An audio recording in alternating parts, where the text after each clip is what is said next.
Bam, we're live. I started a minute early to address this Clydesdale thing. You guys made me nervous, like that there was a show tonight, and I didn't know there was a show tonight. I was like, "Oh, we're live, Caleb. Hi." I wasn't. They were saying in the comments, "Are you guys ready for the show tonight?" And I'm just like, "Wait, what show?" Because Susan and I've been going back and forth on the schedule a shitload, and I didn't see anything on the schedule. But I think what I'm seeing is Travis from Vindicate, who does the shirts for the Sevan Podcast and Hillerfit and many others now in the community. It sounds like he's going on with Scott Switzer. Mr. Butter, hi. How are you, brother? Good to see you always. I'm pumped about this show this morning, guys. I am really pumped. Good morning, Bruce Wayne. Good to see you, brother. Miss Ridow, good to see you. Jeez Louise. Kev, good morning. I don't know if I've seen Kev before. I apologize if my memory is not sitting with me well. Do you guys know who we have on? Oh, Devesh, good morning. Devesh, where are you? Are you in the States? I just see your name and I just think you're not in the States. But maybe you are in the States. There's probably a lot of Deveshes up in Palo Alto and Silicon Valley. My kid went to a tennis tournament in Lafayette, California, and it was predominantly Indian cats and Asian kids. Big sport for those people in this area. For the bougie. My wife said Ari was the only white kid at the tennis tournament. It's not a very diverse sport. Hi, Gavin. What's up, brother? How are we, guys? Good to see you. Good morning, dude. I am so pumped to have you on. It's lovely to meet you both. It's really nice to be on. Thank you so much for having me. Dude, crazy. Are you living the dream or what? Oh, I think that's what we all say. It's definitely a good thing to be in Vegas and a different country and all those experiences that come with it, for sure. You are a man aficionado of human movement and health and performance at the highest level, and now you've landed in an institute that I don't think it's arguably. I think it is the most profound thing human beings can do with their health and fitness and movement, and that's to fight off other men and women. It's crazy. Well, it's for sure the most on the line is on the line. There's no other sport. I mean, there's probably some obscure sport in the mountains of Afghanistan that has more on the line. But I mean, holy cow, you're doing it. And look, I daily have this huge respect for these men and women. They're warriors, and one of the craziest things about this sport is that they only get to generally compete 2 to 4 times a year. So let's say you have a bad scrap, you don't do well in your fight, you've got to mull on that for 3 to 4 months before you get the opportunity to go again. Now, can you imagine the nerves of having a bad game of football? Oh, I'll just go next week and I'll just change that around and here we go again. You got to wait 3 or 4 months where you mull over the bad decisions you made. And it's not like you lost by points. A lot of the time you might have lost fairly brutally as well. So I couldn't do it professionally, that's for sure. You know, it's very, very different sparring or hitting bags to actually getting in the ring and doing it for a living. And there's this thing with tennis. It doesn't matter what the score is. If you're on the court, you can win. There's no time limit. You are always in control of your own shit. But you could put in the most insane 12 weeks of training camp at the UFC. That's the most physically demanding thing you've ever done on your body. And for any reason, the guy pulls out. The guy knocks you out. You knock the guy out. The whole thing could be over even before it starts in 1 second, in 2 seconds. There's not everyone gets backup fighters. I mean, when I have the UFC fighters on, I'm always like, every one of your fights is the Super Bowl. You don't get any you're 3-0. It doesn't matter because this is your Super Bowl. Even though if you're the first fight on the early prelims, it's crazy. Exactly. And the work that goes in to the off camp and fight camp preparation, you see the amount of work and how hard these athletes push themselves, and then they might make one technical error and they get KO'd in the first minute. And you know how hard they've worked, you know how good they are, and they made one small tiny error and it's all over.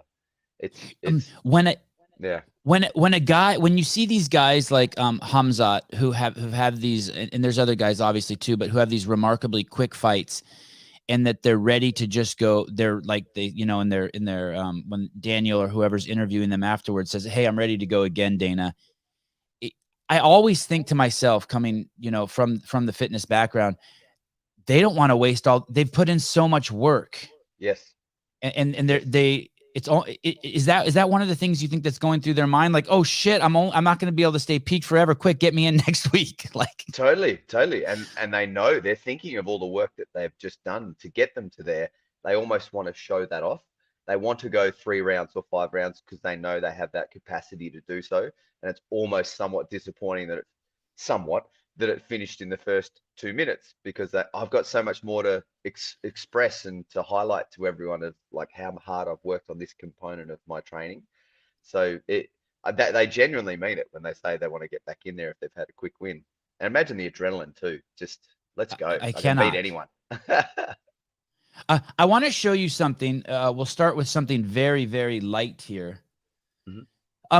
The only person I ever saw take off their pants after a max performance effort was Derek Lewis. Derek Lewis, yeah, he took off his fight to cool down his balls. I think I'm paraphrasing, but I think I'm pretty close to verbatim.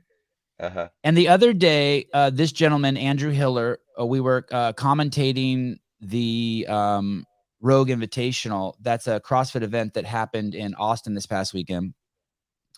And one of the commentators who commentates from his garage said, "Hey," and he's recently started doing TRT, testosterone replacement therapy. And he said, "Hey, I'm going to do heavy grace, the final workout, cold." And he didn't tell any of us he was going to do it. And he just put 225 on the bar. And I want to show you this. And I'd never seen this before, except with Mr. Lewis. So I think 508 30. So he just finished his 30th rep. 509.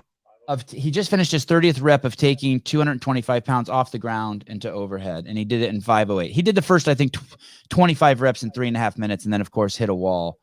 But here we go. Watch this behavior here. 508. 508. 508. Give that 31 total reps completed. 30 counted. 508. Yes, Miller. Yeah, take them off. Baby. Take your pants off, buddy. Take your pants off. Whoa. What is he doing? My balls was hot. Oh my God, your dick is huge. Oh shit. And the real show begins. Why? Now, is your YouTube on, by the way? I'm getting a slight echo. Is there another? Do you have 2 windows open, Gavin? No? Okay. No. I've worked out so hard to where the music is overstimulating me and I have to turn the music off right away, or I'm starting to tingle in my head or some weird shit. I'm having some weird physiological effects, but I've never been like, hey, I have to take my pants off. but I clearly recognize that there's something going on. And do you have any explanation for this? Have you ever seen guys do that? Just want to start just taking their clothes off? Definitely taking shirts off. Yes. Not so much pants, because we train with males and females at the UFC. So I'm imagining even in that moment, they understand that might not be appropriate. But I definitely think it's probably to do with something along the lines of the central nervous system just being fried, and they're like, it's like that whole fight or flight response, and they don't know what to do. And so that's just that cooling mechanism to take the pants off. But yeah, thankfully we haven't had to deal with that at the gym at the UFC Performance Institute. And you have to imagine that Derek's core temp must skyrocket. For sure, very quickly as well. And that was a pretty tough bout for him as well. So yeah, he would have been overheating for sure. I wonder if it's some sort of like evolutionary mechanism. Like, I mean, I'm grasping at straws here, but like, hey, you can't let the testicles get so hot because it starts killing the sperm. Or like if your genitalia do, I mean, you have more sweat glands down there At least it seems like that. Like when we work out, it seems like it's your armpits, my chest, and around my cock and balls and my anus that are just dumping. Well, that's what they say when you're in the ocean, when it's there's a concern for hypothermia. The armpits, the head, and the groin region is what you've got to keep the warmest. And as soon as that gets cold, that's when hypothermia kicks in. So you're probably onto something there. Wow. Armpits, groin, And head. Yeah. Keep My them kids warm and you can recently. survive. My kids just recently started surfing, and one of the guys was out there wearing a hood the other day, and he said the difference is unreal. Oh, for sure. It's like a bad ice cream headache when you're surfing without that hoodie in the cold water. It's a big difference. I certainly felt a difference when I lost my hair. Where were you born, Gavin? Western Australia, And what year were you born? 1979. 1979. 70s child. And you did you get into sports early as a child?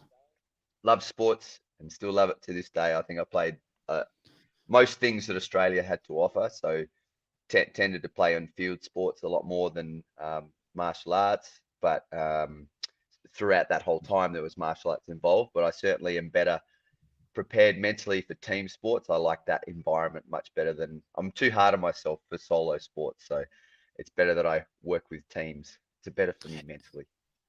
Explain that to me, because we see that in CrossFit too. There's an individual competition, and then we see guys get a little bit burnt. Well, my words, but they get a little burnt out, and then they switch to a 4-man team. What's the difference? What do you mean that you're too hard on yourself for individual? I mean, I think a lot of athletes, it's what gets you to the successful point in the first place, right? You're a driven human.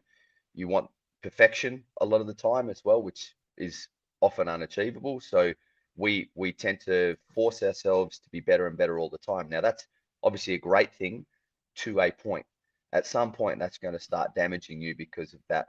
I'm not sure if you guys are familiar with the Chimp Paradox book, but it's a great book talking about the mindset of all humans and how we've got a chimp brain, which is our emotional brain, and that's faster to react than our logical human brain all the time. Everyone's the same.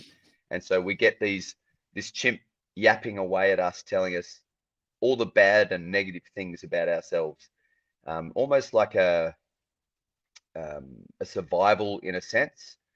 You're not going to be able to do that. You shouldn't do that, blah, blah, blah. And it's 20 seconds faster to react than your human logical brain. So if you give it time, you let it exercise its mindset, then the human kicks in and says, well, actually, if you look at the facts, I've been training this way, I am capable of doing it.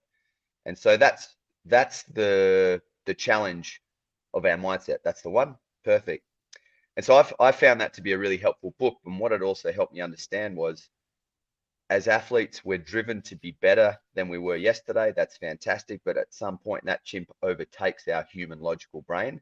And when you're around others, they might provide you with that motivation, that feedback that you're actually on the right track and you're doing well. And you almost feel like it's now not about me, so I can't be as hard on myself. We've got other input stimulators to push ourselves forward. And that's why team sports work so well. You're in it together. And if you lose, you can kind of do that as a group and talk about it with each other. If you're a solo athlete and you lose, the chimp goes crazy. And it's a horrific place to be. You're describing a phenomenon that's unfortunately, because we have people who haven't created space in their brain for that 20 seconds. It's interesting. I've never heard a time domain put on that, but I communicate with people often to where they think they're communicating with me, but they're actually reacting to, I say something, they have an emotion. And then when they communicate back to me, they're actually communicating back to what their emotion said to them, but they think they're communicating to me, and it causes a dissonance in their, the conversation basically stops. I don't mean to be harsh, but a very common place you see that if you're around a lot of women will be that week before they go through menopause. You'll see that, oh, I can't follow this conversation because they're reacting emotionally to something I said. And now I'm lost. And we kind of take stabs in the dark. If we're not aware of that, we take stabs in the dark to try to communicate with those people. And so people don't even know they're doing that, right? Oh, absolutely. That's the emotion kicking in. What's another great example of that? Road rage. Someone Right. pulls in front of you, reaction is you idiot. But they don't actually probably know that they've done that. A lot of the time it's not a deliberate ploy. They've just not paid attention for that second, and just through weight of numbers, we've just happened to run into that person at that particular time. And it's not like they went, there's that person in the silver car, let's cut them off. They're not thinking like that, but we think they are because that's our chimp talking to us. So yeah, and you get in that echo chamber with yourself, bouncing back 100%. and forth. Absolutely. And that's that chimp the whole time. So you'll never lose that. We all have that.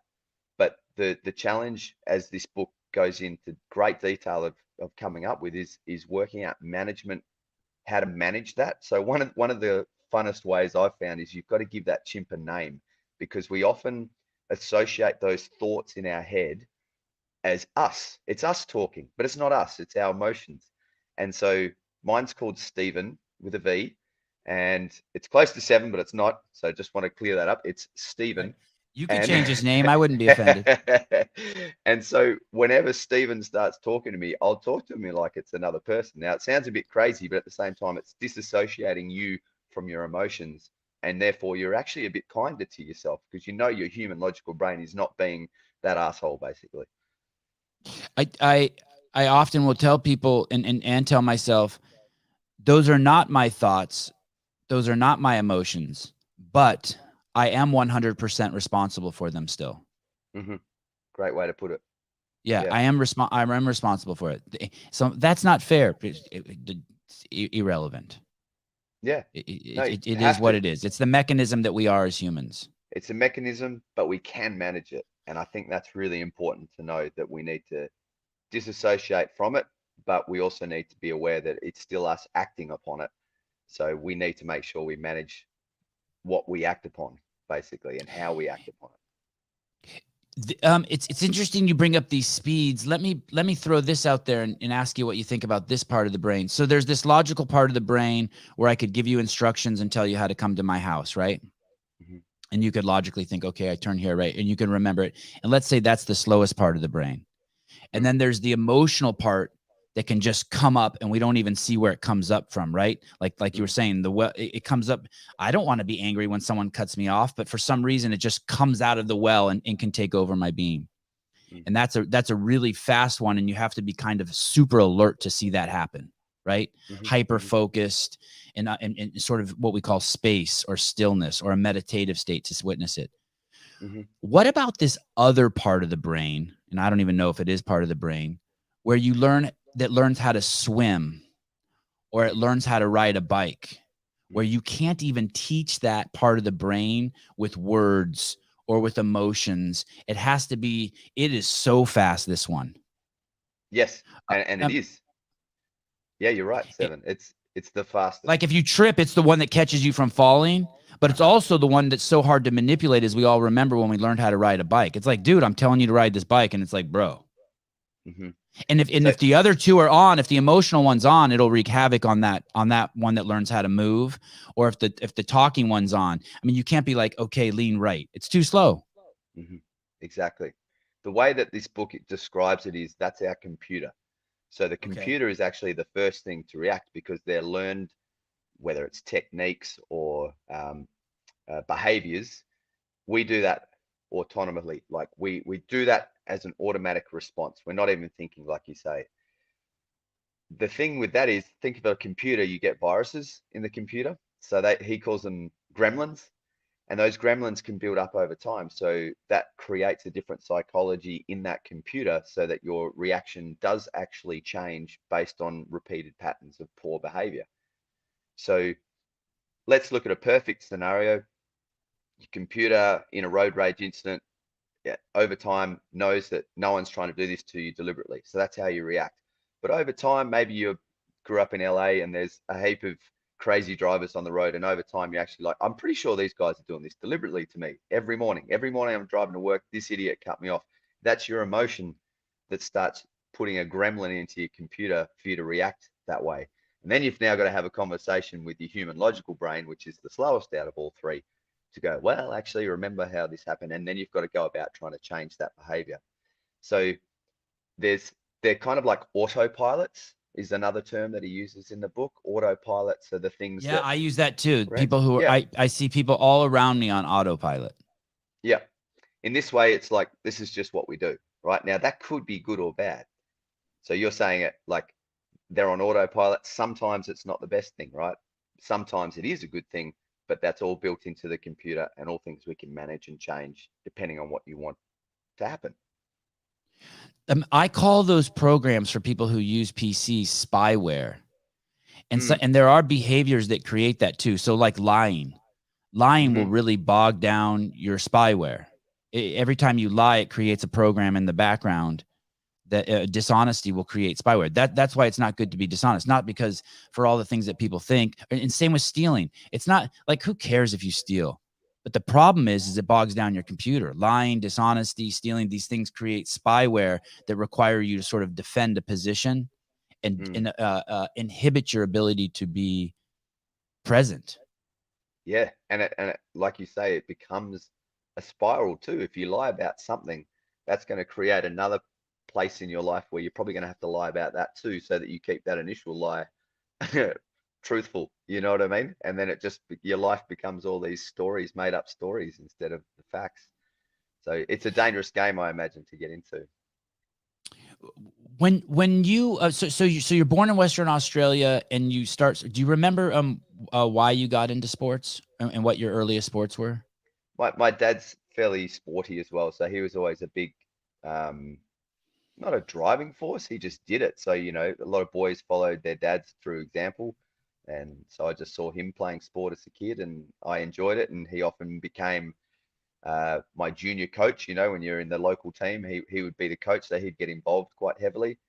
I just enjoyed the competition and being active. I was an active kid. There he is. Well played, sir.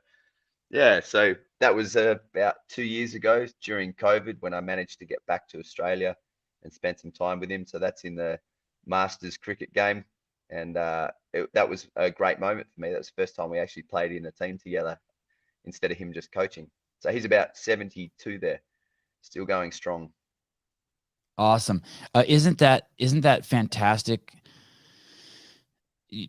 I think one of the greatest gifts a parent could give their child is to maintain their physical health. And then second to that is to maintain, to be financially independent, because those are things that weigh on a child, right? You want your parents to be healthy and you want them to be financially independent. Absolutely. And it's certainly two of the main concerns off the list when they are, right? And right. So now it's just about spending time with them as best as you can. Yeah. And enjoying that. Yeah. Did you want to be a professional athlete? Absolutely. That's why every strength coach turns to a strength coach, isn't it? Because they didn't quite make it. Tell me, what did you want to play? Australian rules football or cricket in that picture were the two sports that I was pursuing. At the age of about 16, 17, I probably had to make a choice because in Australia they're not played at the same time, but there's a big crossover of the pre-season of football and the main part of a cricket season. So I chose Australian rules football, went reasonably well as a kid, and then funnily enough, I spent a lot of time in the gym because I was always getting injured. So that's probably where my passion for that started coming from, and my understandings of how the gym could help me potentially prevent injury or at least improve performance. So I retired very young because I just couldn't. I had a knee operation at 18, I think, and then that led to all sorts of other things. And so I ended up being a strength coach, getting a qualification, being a strength coach back at the same club that I grew up playing for. And that's sort of how I started my strength and conditioning career back in 1998. So it's been a long journey, but wow. I've sort of, my thing now is, it took me a long time to get over that, to be honest, because that's all I ever thought I would do. But now I'm looking at how, if I'm training world champion athletes in the gym, well, I want to be the world champion strength and conditioning coach. So I'm trying to make it almost that's my sport now is I'm around it, but let's be better at everything that we can do as a strength and conditioning coach. It's a remarkable field that's gone through, you know, a lot of evolutions. Yeah. A ton of, and maybe evolutions isn't the right word. Trends. You know, we see footage of high schools in the US 50 years ago, and they were doing CrossFit. And you know, you see the ropes and the jungle gyms, and you see all the boys look fit, and you know, everyone's seen the black and white footage, and then it went away. And we had kind of the Hulk Hogan, Arnold Schwarzenegger era. And then Greg Glassman came back and sort of pieced it all back together again. He defined what fitness is, you know, using scientific method, and it's back again, right? Yeah. But in that time, there was a severe damage done to society somewhere between nutrition, pharma, and this lack of understanding, I guess, of what we're capable of with our movement. Or what healthy movement looks like, what healthy training looks like. Yeah, and that's a social media thing as well, right? Like if you're trying to sell a product, then that's all you're trying to do. You don't care if it actually matters. So that's where these trends have been difficult to deal with when you know that there's a deeper meaning and deeper requirement from the human body than just this one particular method or tool or something that person is selling. It goes so much deeper than that. And yet people are making a hell of a lot of money from selling these products to people that think it's going to change their world instantaneously, when I think all of us probably know it just takes consistency and a little bit of hard work and sweat and discipline, and you'll get there. It's not easy. It's not supposed to be a one-hit wonder solution. So it's now about, well, work out what works for you. So if someone's not into CrossFit, that's okay, but what's your thing? If you are into CrossFit, that's also okay. Make sure you get after it. It's right. About finding what works for you, because we're all such different individuals. There is no one solution for the entire population, yet some people still come across like there is. And there just simply isn't. Our psychology works too different for that to happen. We've reached a point where, to kind of push back on what you were saying, I don't know if it justifies it, but we've reached a point to, like, if you move, it's good. And I mean, we've reached such high decrepitude with society, at least in the United States, that even these fads or these things that anyone's trying to, like, the Thigh Master is better than what half the people are doing these days, right? Right.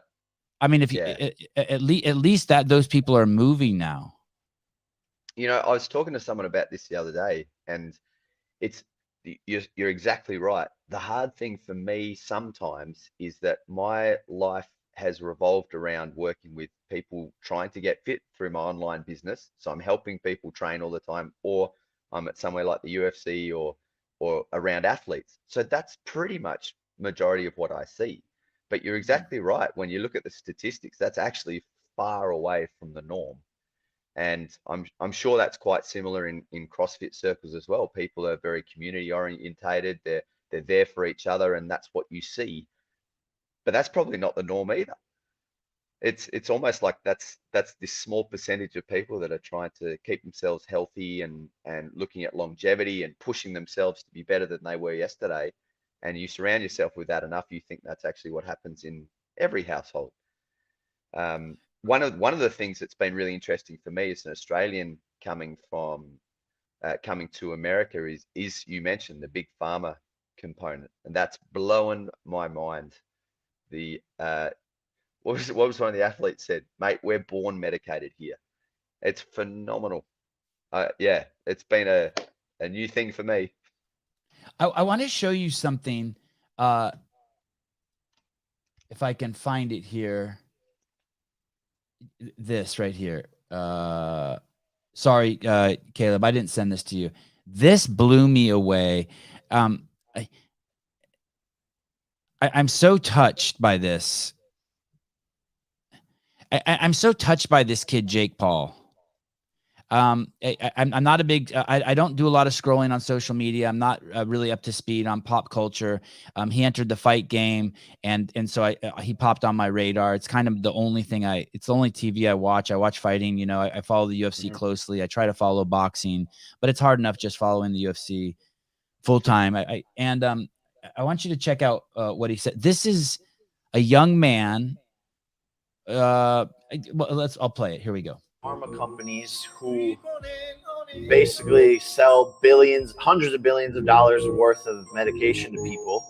If the medication actually worked, then they wouldn't have any more clients. So they're just trying to get these people more sick. And this type of corruption happens with $100 billion organizations because, like I said, it's hundreds of billions of dollars on the line, and greediness never stops, man. You know, these people always want more and more and more. The big pharma company. I'm just blown away that a young man in his position, like that. I mean, like if I was indifferent about him, now I'm in love with him. Like, good job, buddy. Like you're really using your platform. Yeah, spot on. It is a different system for sure. And especially when you spend some time around the world in other places, it's quite fascinating that that's so prominent, I guess, in the way that solutions are pushed. Like I've been speaking to friends about it, and they'll get scripts for things that can last them an insane amount of time for repeats that they just needed for, you know, maybe 1 week, and they get overprescribed for long periods of time, so that almost like they're trying to get them hooked on it. It's fascinating. I was shooting this movie in Kenya, and I remember for some reason I knew the GDP of Kenya, and I can't remember what it was, but then I was flying back home, and I was listening to the radio or something, and I heard someone say how much money the United States spends on sleeping pills every year. And it was like 10x the GDP of the entire country, what the US was spending on sleeping pills. I was like, what the fuck is going on? Wow. Mind blowing. And the fact that that doesn't even actually help you sleep, it just kind of knocks you out. If you've read that Why We Sleep by Matthew Walker, he's like, that's probably the worst thing you could do, because you're not actually sleeping per se, you're just getting knocked out. So you end up taking more and more, and there goes your cycle. It's crazy. I honestly wanted, instead of when the so-called COVID pandemic happened, I thought that the best thing that they could do would be to buy assault bikes for everyone in the United States and just leave them in the parking lot at Walmarts and let people go. Every human being gets one. And I did the math, and it became financially more feasible. Unbelievable. Yeah. Here you go. Just your free assault bike provided to you by, you know, your government. And how many of those assault bikes would have ended up being like clothes dryers? I'd be okay as long as they rode them and let the fan close dry the clothes. Hey, put it out in the garage now. Right. You bring up a good point, but it would be more just to clear my conscience that we actually gave you the real solution.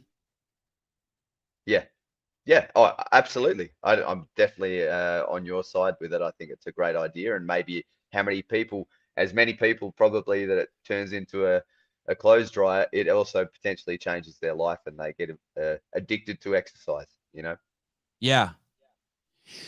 When you get this injury and you have to leave sport, was that easy for you, or was that very difficult for you? Was that what happened in your life in between your ears at that point? It took years, to be honest. I was lost, and my journey into strength and conditioning has been really unusual, which I now like, but at the time I wasn't too sure if that was okay or not. But I ended up working in a regular gym. It was a great community gym, lots of members, maybe 1,500 members. Had my own personal training business out of there as I was doing strength and conditioning for the football team. And then after about 5 years of doing that, I needed a change. So I went to university at a university called WAPA, which is the West Australian Academy of Performing Arts. And that's where Hugh Jackman went for his acting, but they also do other degrees. So for me, I did broadcasting in radio and television, ended up being a television presenter in Australia for the next 10 years, alongside of my personal training business. That gym that I worked at. What did you present? What was your TV show for those 10 years, Gavin? So there was one, we did ones around mining and resources, which was a big deal in Western Australia. That's what keeps our, I guess, commerce rolling. So I did one called Our Town as well, which was more of a lifestyle-based program. And yeah, it was basically working with this producer who came up with these ideas, and then we would go out on the road around Western Australia and Australia to present these programs on lifestyle and mining or whatever he happened to do. So that was great. As soon as I graduated, I hooked up with him, and we were able to work for the next sort of 10 years throughout Australia on that. In somewhere, did your goals to be a professional athlete? And when you say when you say Australian football, I'm not sure what that is. Is that like American football with just slightly different rules? Do you guys wear pad? No. What is it? Australian rules football is a fantastic game. It's not rugby as well. It's only really, like, it's played around the world, but pretty much Australia is the only one that does it professionally. And it's a large ground. You can run forward, backwards, sideways, doesn't matter. You kick the ball. If I was to kick the ball to you and you what we call mark it, then we're not allowed to touch you. You've just got to stand there, and then you can kick or handball. If you kick it through the big sticks, it's 6 points. If you kick it through the little ones on the side, it's 1 point. Look it up on YouTube. Biggest hits, AFL. It's awesome. And can you pass? Yeah, absolutely. So you can pass with a handball, what we call a handball. The ball's held in your hand, and you punch it to your. If I did that to you and you got the ball, we can then tackle you. But if I kicked it to you and you marked it, I can't tackle you.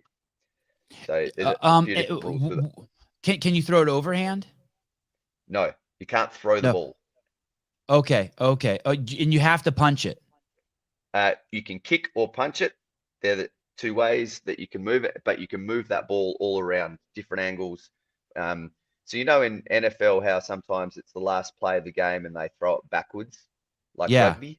Yeah. Well, you can do that anytime. So I could have someone in your end zone. We'd usually line up the whole way across the field, and then it's so hard to explain. I'd have to sit down with you and watch it because there's so are there downs? Are there downs? How do you switch balls?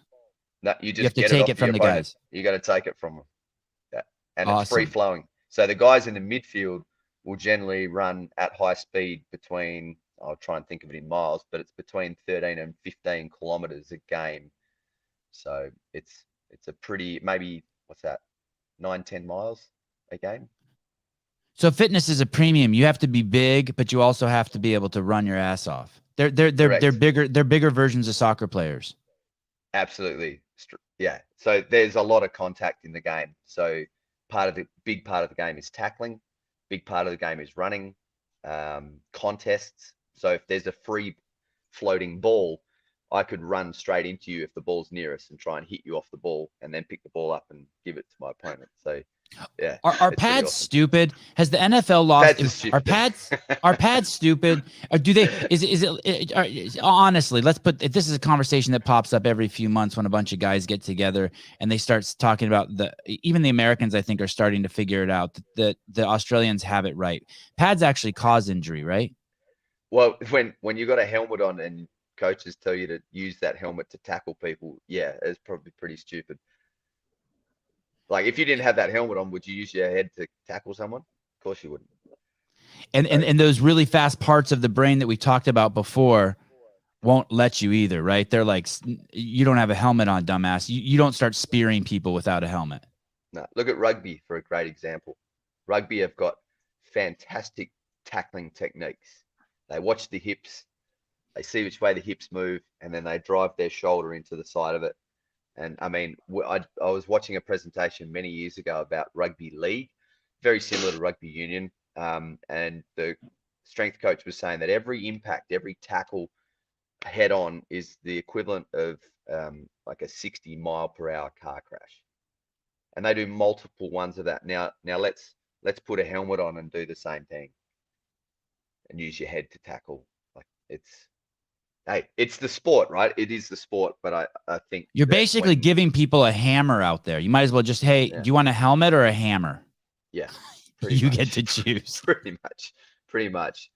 And I don't know much about the strength and conditioning side of NFL, but I'd want to hope they're doing a lot of neck-based strength to protect that as well. Is the Performance Institute in that the UFC has built in Las Vegas? Where would you rank that in terms of performance institutes worldwide? Are there other performance like Olympic facilities and things like that in these other countries? Are they just at the top of the game? Yeah, in many ways they are. Look, there's plenty of facilities that have great technology, fantastic equipment. I think that's all well and good, but how do you utilize that to then program and prescribe for your athletes? And I think that's what the UFC Performance Institute does really, really well. We've got the technology, we have the equipment, but we also utilize that to our best capacity to try and help the athletes improve. And ultimately, that's what it's there for, right? Is to help improve the athlete, get better at those 1%ers that might help underpin what they do for a sport and a living. So, yeah. Let me come at you hard here and say, is any of it a marketing gimmick, the Institute? I think with the UFC, there has to be. But the thing, I think a lot of it, like, let's say, for example, we've got squat racks and our squat racks have lights through them. We're not using that for anything except to highlight what a cool gym this is and it looks awesome, right? But we're not using that for anything regarding athlete performance, but it looks cool as hell. I think things like that have to be, because we obviously want to highlight the facility, and if we bring those things in, it looks great on social media, and therefore there's more attention brought to what we're actually providing for these athletes, because a lot of people don't really care about if we've got software from our force plates that go up and they're behind the mirror. It looks awesome, but it's also really useful and interactive, so we use that daily.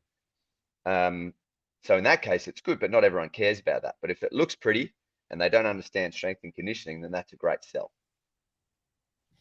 Because from a fan's perspective, the Performance Institute is kind of like this mysterious, magical place, right? Like we see it on Embedded, and you have one guy walking through there who's the star of the piece, but then there's other famous fighters everywhere, getting their groove on. Yes, it looks like Disneyland it looks like Disneyland for UFC fighters.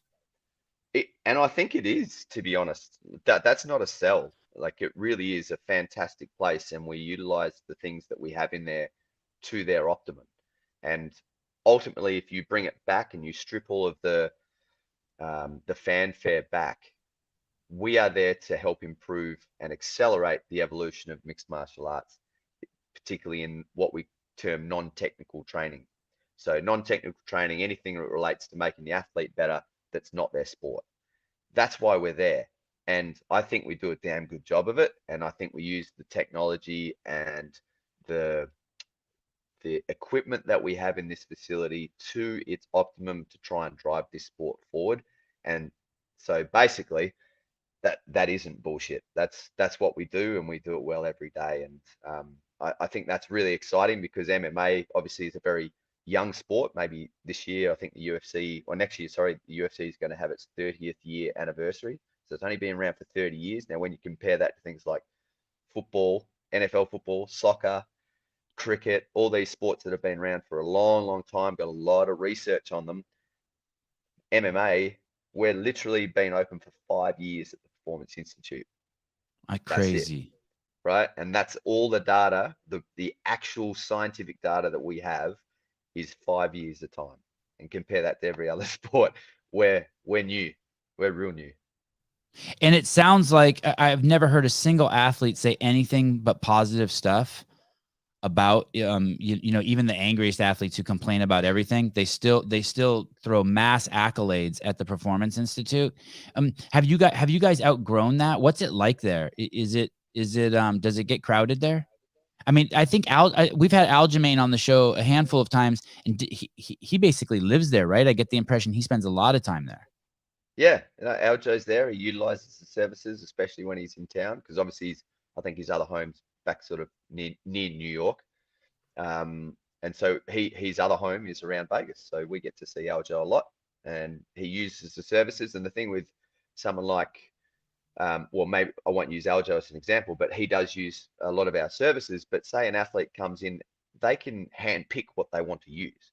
So if you had your team from Florida come in and there's just you, your coach, your wrestling partner, you can book upstairs on the mats, and that's where you do your training as well. So you can do your MMA training there. You don't have to go to a rival club that's in Vegas.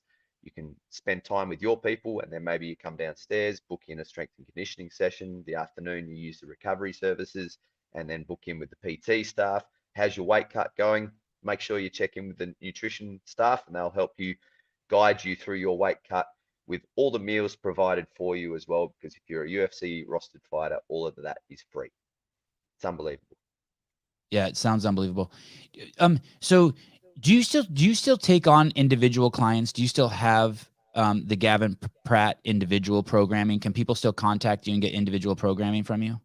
Absolutely. I've run my online business at the moment. It's called GCP Fitness. So Gavin Craig Pratt's my name. So GCP Fitness online programs. Basically, the way that's worked for about the last 10, 11 years is people will send me their gym, a video of their gym equipment, and then I'll write a customized program to suit them based on how many times a week they want to train, for how long, what their targets are, and then with the equipment that they have as well. So that's kind of like my little side project. There's my wife there. She's a dietitian as well.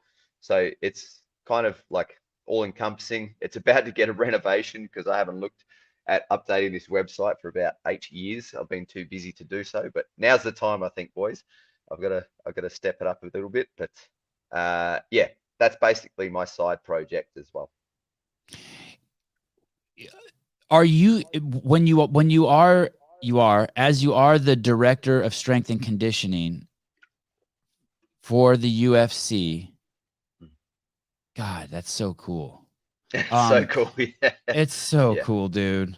It's Yeah. so cool. I'm pretty Your dad happy. must be your mom and dad must be so proud. What a cool place you've landed.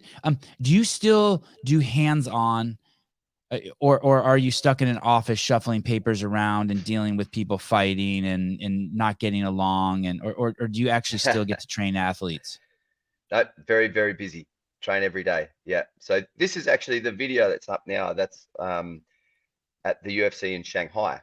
And so I spent 3 years there, and it's more like probably your college gym in America. It's a lot more spaced out because we have an academy-based program there. So we might have between 30 and 40 athletes there at one time. It incorporates guys like the Leech or UFC fighters who maybe want to visit there. So Leech was just doing his camp there. He wasn't based in Shanghai. He was based in another city, Beijing. But we do have UFC fighters in that academy. So fighters such as Shailan, Arichilang, Mahashata, they're graduates of the academy. Alatang Haley, they're all graduates of the academy that are now in the UFC and have now basically got their second contracts in the UFC. So we're trying to produce more fighters from China. Unfortunately, COVID has been an absolute nightmare over there, probably affected more there than any other country, and is still going. But that is it is still going there. phenomenal. It's still going there. They have all sorts of protocols in place that are still just slowing them down. Mind blowing. They Okay. are testing COVID every day, every single Wow. day. Disneyland got shut down with people in it 2 days ago, I believe. With people in it. Yeah, Yeah. I've seen video of that before, like when someone tests positive at an airport, then they shut the whole airport down and everyone's scrambling for the doors, and they're like, It's brutal. It's brutal. Yeah. It's been really difficult. I was stuck there for 2 years while my wife was stuck in Australia. And at the time, they were two of the worst countries to get in and out of. So we sort of saw each other for a couple of weeks across those 2 years. And every time I traveled to see her, I'd have to do 2 weeks quarantine in Australia, 2 weeks quarantine back in China. So that's a month of quarantine. And then I'd only get like 4 weeks with her because I got managed. UFC were great to me and managed to give me like 2 months off, but 4 of that was in quarantine. So we did that a number of times for 2 years. So thankfully now she's here. It was crazy. And do you plan on staying in the States? Are you home now? Is this home? Yeah, it is home. I mean, we're about a week or two away from having our first kid, which is really exciting. Congratulations. He's going to be an American, so he's going to jump on that. I'm sorry bandwagon. about that, but everything else, Yeah. congratulations. It's a great, it's a great country. It's a great country. Yeah, it's been good, man. We've felt like we've been welcomed with open arms here, and the job that I have is not contract for the first time in many, many years. Obviously, what we do is a lot of contract-based work, so I don't have a contract. It's just ongoing, so that's a really nice place to be. You talked about the difficulty of separating, of sort of, my words, not yours, giving up your dream to be a professional athlete, and that did it ever snap completely? Did you ever feel a moment where you were able to, I guess you answered that question. You didn't let it go. You parlayed it now to, you want to be the best strength and conditioning coach in the world. Yeah, I think there was definitely time, probably, I don't know why I remember this age, but around 28, I think I was better. And at that point, the gym that I had been working at, I became a manager and an owner in that gym, and I started to realize that there were some other things, some cool things I could do in my life. I love to travel, and so I started organizing. Basically, I thought I was going to move to Europe. My dad's English, so I could get a passport back then.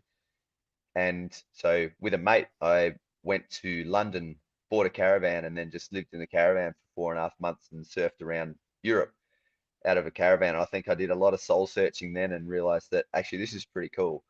I know a lot of guys that I grew up playing football with who are still playing football, and they would have been in their pre-season again for maybe their 12th year. And I was like, yeah, surfing's heaps more fun. I might just stick with that, actually. So You're describing that guys that I imagine, you're describing what I imagine is the nightmare of like being in the minor leagues. You were meeting, like in baseball, I always think about that. You met Yes. guys who wanted to be pro and they were trying for 12 years and they're not going to make it, but they've given 12 years of their life to it.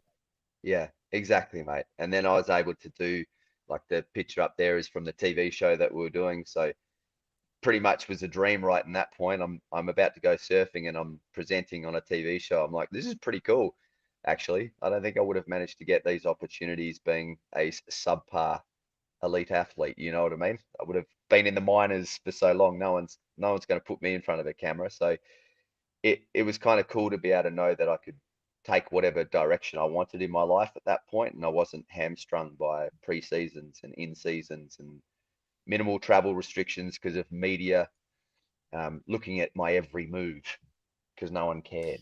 So it was kind of cool. How did you meet your wife? The football club that I was the strength and conditioning coach for, she ended up working there about 2 weeks after I saw her at a bar. I saw her at a bar and I was like, who the fuck is that? She's gorgeous. Yeah. And then 2 weeks later, she was working as one of the staff at the football club. I was like, well, that's fairly fortunate. At the time. So you see this hot girl at a bar, then you don't see her for 2 weeks and she shows up at your work and you're like, what the fuck? What the fuck's going on here? Yeah, And that's then crazy. even crazier was at the end of that season, my brain said to me, what are you doing walking away from this girl? Because I was actually with someone at the time. So I was like, all right, I'll be a man and not do the wrong thing here. And then I walked away and my brain just said, what are you doing? Chimp. Chimp was talking to me. Maybe it was a positive chimp at that time. And then I didn't see her for 4 years. And then just before I went to Europe, 2 weeks before I went to Europe on that I'm leaving for Europe trip, she came into the gym that I worked at for an event, and we hit it off again. And then I was like, did you recognize her? So you saw her, then she worked at your work, didn't see her for 4 years, and then you saw her and you recognized her. Yeah, and she recognized me too. So there was a few butterfly moments for both of us by the sounds of what we've spoken about. And then but this is back in like 2000s, right? So I went to Europe and we were emailing each other and Skyping each other. So we basically courted each other for 4.5 months during that time. And I think it was one of the best things, because how well do you get to know someone having to make conversation and write each other interesting letters and emails and things like that. So we were super tight. And then she took a risk and came over to London for a Kentucky tour to meet me. And I was late tour? to the What's that? What's a Kentucky? A Kentucky is just where you kind of have your Europe trip organized for you. It's a lot of drinking and partying, basically. But you get a day in Rome, go see this, and then we'll catch up and we'll all drink and then go to the next place on a bus. So it's kind of organized. I didn't do that. I went home. I'd done my time in Europe. I'd run out of money. So I went home. She did her thing because she needed to do it too. But when she flew over, I was going to pick her up from the airport. I'd done a dummy run the night before, got the bus to the airport, come back. It's been a long time, right, guys? I'm waiting for her to come over. So I did a dummy run. I was like, good. Okay, it's going to take me 20 minutes to get there. Got up at 5 a.m. the next morning for this bus, and it never came. So I was panicked out of my head about how I'm going to get there. And she basically waited for 45 minutes for me to turn up. So at the point, she's like, this is potentially the worst practical joke that I've ever been put through. But thankfully she stayed, because back then you didn't have your mobile number. It wasn't easy to get online. We had to go to internet cafes and things like that. So she was a brave girl coming over to find me, and we had an awesome time for about 3 days in London. And then I asked her out at this pub, and then 10 years later we eloped to London and got married at this same pub on the day 10 years later. So it's pretty cool story. What do you think? How do you make a relationship last that long with someone who's as ambitious as you? I'm guessing you guys spent a lot of time apart. Yeah, no, you're right. We have, and I think it's just having that support. She's been my best supporter the whole time, and obviously it's not normal for someone to be away from their husband or wife for almost 2 years during that time. And we wait spoke 2 years. Yeah, while I was in China, like back and forth because of COVID. She couldn't get into the country because they weren't giving any visas out to anyone except someone who had a work visa. So even a spouse visa was not accepted. So I was working with plenty of guys who had their wife and their baby daughter back home. Okay, so I want to go back a second. So, this is fucking nuts. It's nuts. I want to hear one real quick thing here. Jump forward before we go back to this. How did you get the job at the PI in Shanghai? And why is the PI in Shanghai 3 times the size of the one in Vegas? Two non-related questions, but I'm ready. Okay, I'll try and group it in together. Basically, you're a star. Do it. You can do it. You spend a lot of time in front of the camera. Make it like I asked one smart question. Dot points. All right, one smart answer for the one smart question. Basically, we got an email randomly out of the blue for me to work in China 6 years ago, maybe 7 years ago. My wife was the first person to say, we have to go. We've got to do it. So I stopped my business on the Gold Coast. We went to China. Worked for American company. Sorry, what was the email and how did they find you? Sorry, got to do it. What was the email and how did they find you? Why did you stand out to these people? Well, they asked a friend of mine who is working in professional sport, had just got his first job in Australian rules football, which was his dream. He'd done their course, Exos, the American company, they do an online course. So he'd done this course. They recognized he was a talent. They reached out to him and said, look, we've got contracts in China.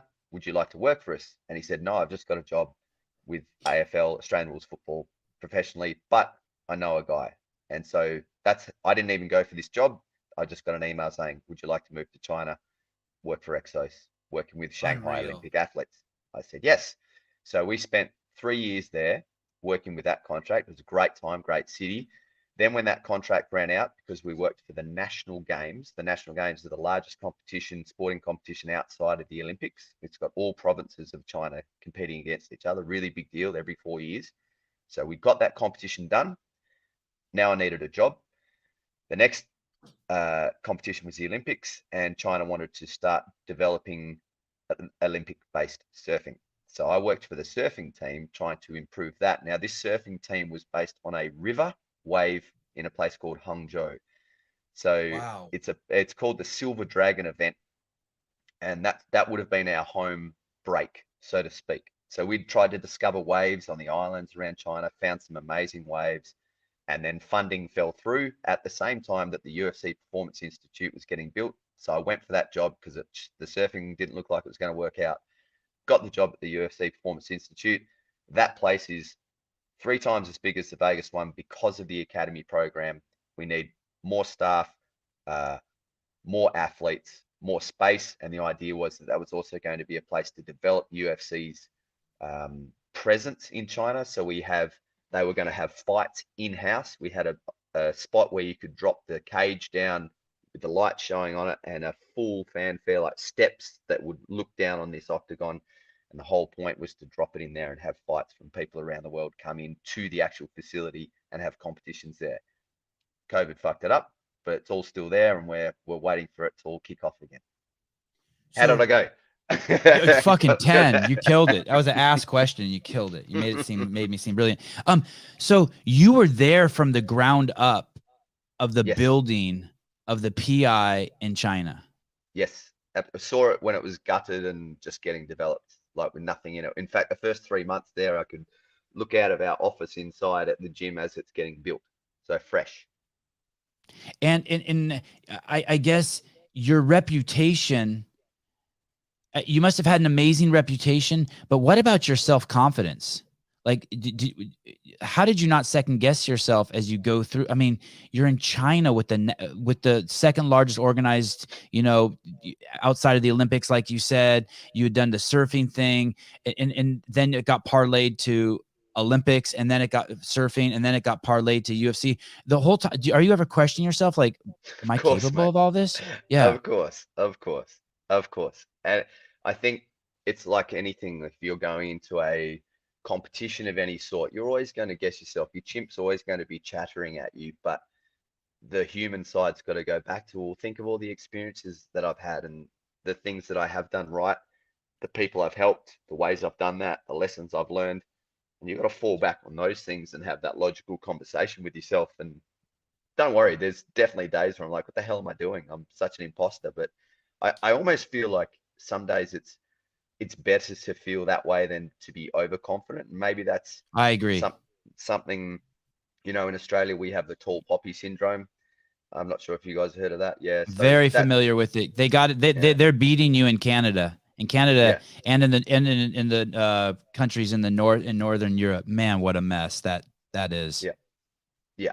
So it's humbling, but at the same time, you can be almost take that too far. And I think that's what I love about America, is that if someone does something well, or you feel like you need to tell something, that, like, the amount of comments I've had on my moustache since I've been in America, no one would ever tell me that in Australia. People are so kind with actually giving compliments, or, you know what I mean? I'm like, this is great. In Australia, they just bag you out for trying to be different or something like that. Your mustache Americans really is embrace it. amazing. Thank you. It is really. I appreciate it. It is. I love it. It's all I got these days, mate. I can't do anything up top, so I've got to. You are a very beautiful man. Don't kid yourself. Your wife scored. Yeah. I think I'm the lucky one. So when you go to China, she comes with you, but somehow you get separated. And when you get separated, the COVID rules, pandemic rules take place, and you can't get back together. Yeah. So for the 3 years I was with Exos, it was fantastic. Everything was great. And then the surfing one, while I worked that out, she was in Australia, but she could travel back and forth. But I lived in a hotel for 8 months, didn't get paid because of the dodgy government stole the money from us. So the whole time I'm stressed out, and then I go, I'm out. I'm coming back to Australia, and then the UFC, I got that job. She came over with UFC for the first. So when you said you're out, you never actually got on a plane and went to Australia. They just barely seamlessly touched each other, and you made the leap. Sorry, mate. So you were saying you were in the hotel for 8 months, and you were like, "Fuck it, I'm out." But you're saying you never got on a plane and went back to Australia at the nick of time. The UFC picked you up. It kind of was like the crossover. I did go back to Australia while they were making the decision on it, but I was in China when they started recruiting, because I remember I thought I was going to be happy with my surfing job. So I just told the recruiters all my friends' names and said, you guys should go for this job at the UFC. I didn't actually apply myself. And it was the recruiter that said, man, you've been super helpful. You should apply for this job. I'm like, yeah, I guess so. I'll have a go. And then I ended up getting the job, which was fantastic. But I ended up going back to Australia, hanging out with my wife for a while, trying to make the decision whether I go to the UFC. Obviously, that was a no-brainer. And then so we came over to China, lived together there for like maybe a year. It was perfect. And then COVID hit. As COVID was hitting, we went back to Australia for our, we got married. So we got married in London, then went back to Australia afterwards to celebrate with our family. And that was the last time my wife was in China, because soon after that, COVID hit China. We stayed in Australia. The UFC said, do not go back to China. There's stuff going on. They brought us to Vegas for a month. COVID hit America while we were here. So they said, go back home. We got back to Australia, and the next day China shut down completely. And so we were stuck in Australia for 8 months. So at least we were together there. Yeah. And then I went back to China for 7 months. I didn't see her for 7 months. Then the UFC said, yeah, you can go back. That's when I went through all those quarantines. So I saw her for 2 or 3 weeks then. Went back to China for another 7 months without seeing her. And then I said to my boss, Duncan French, I was like, mate, I don't think I can do this anymore. I'm out. Unless by January I'm out. And then literally 2 days later, the position I am in now, my predecessor, Bo Sandoval, who's a fantastic guy, fantastic coach, moved to Texas, A&M, sorry, and he's there now. And so Dunk rang me up 2 days later and said, did you want the director role in Vegas? So were 2 you the days director after. in Shanghai also? A different sort of, the way our system works, I was the S&C manager. So basically the way our system works is Duncan French is our umbrella boss. He's the vice president of performance. Then there's 4 directors, one for each category. So sports science, nutrition, strength and conditioning, and physiotherapy. So there's 4 directors, and that's where I am now. And then underneath that are the managers. So there's a manager in Las Vegas, there's a manager in Shanghai, that was me. And then now there's actually more performance institutes looking to be built. So if they are going to be built, then there'll be a manager of those ones in that place. But the director oversees all of those positions. Incredible. Yeah. Yeah. And now your whole family is now in Vegas. Yes, my wife, myself, and soon to be little man. Yeah. Wow, crazy. Yeah. So what a journey. And what we've always said is, it's like that marshmallow theory. Have you seen that video with the kids where they're offered one marshmallow and then the person walks out of the room and say, don't eat it. And if you don't eat it, you Yeah. get more when I come back in. It's the same Yeah. thing, right? Life's supposed to be hard and then potentially easy. Or if you pick the easy way, it's going to get harder later. So we figured we'll do the hard bit at the start and hopefully it gets easier from here on. We'll see. We'll see how that theory pans out for us. And you're ecstatic in your position. You love it there.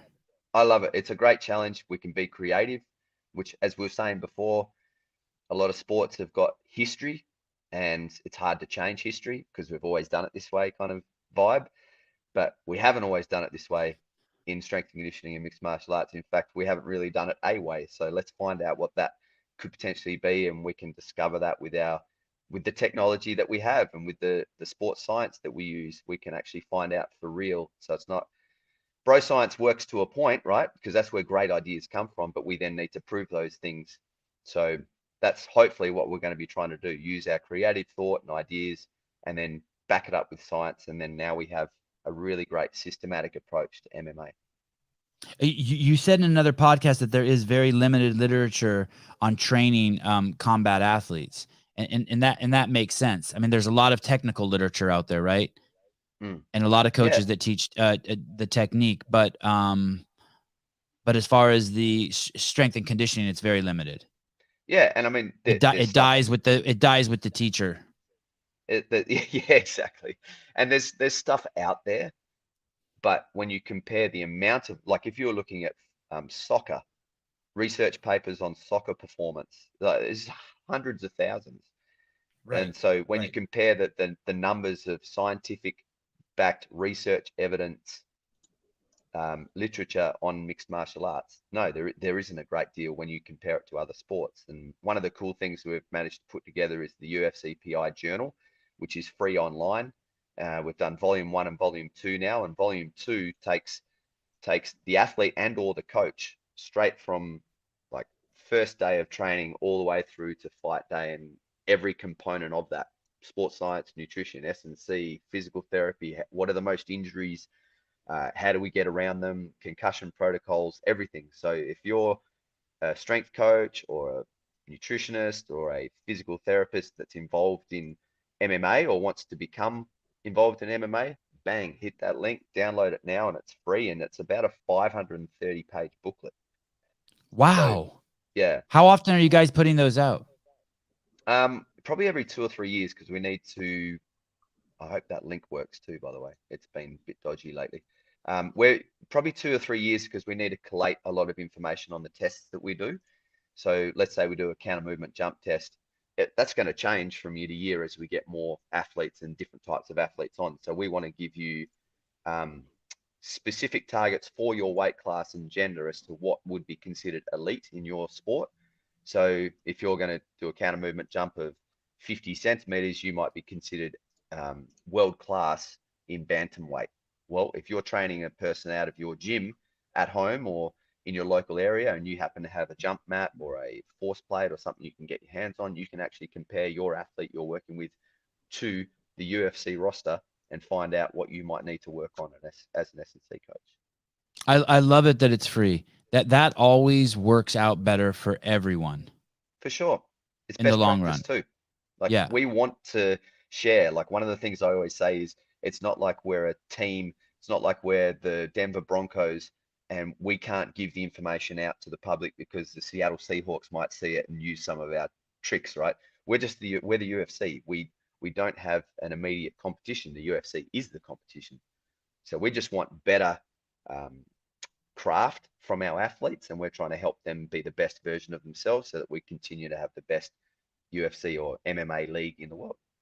There's this tendency of human beings to want to like hoard their information or not give away their stuff for free. And I don't know if you know the story of CrossFit, but basically Greg Glassman started filming all his level ones and putting them free online. And the people over the hill in Silicon Valley were like, hey, you better stop doing that. Well, he made the right decision, lowered the barrier of entry, and his company exploded, Yeah. Give it away. Even though everything was free online, people still came to the seminars to hear the same stuff that they already watched the video on. Yeah, it's like you give a lot, you'll get a lot of the time, right? Like, that's, it's kind of the long-term vision instead of the short-term vision.